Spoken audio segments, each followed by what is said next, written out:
Preprečevanje in ustavljanje medvrstniškega nasilja. Sodelovanje staršev je ključno.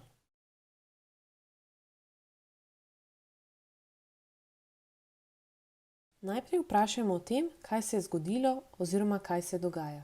Otroka spodbujajmo, da nam pove o svoji izkušnji. Poslušajmo, ne hitimo z odzivi.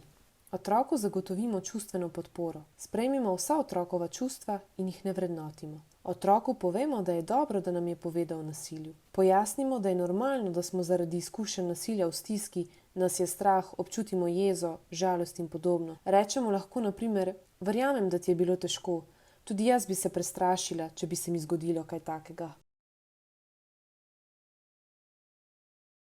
Ne hitimo z dajanjem nasvetov, z otrokom raziskujmo različne možnosti, kako bi lahko ravnal, če se še kdaj zgodi kaj podobnega. Vključimo ga v proces iskanja rešitev.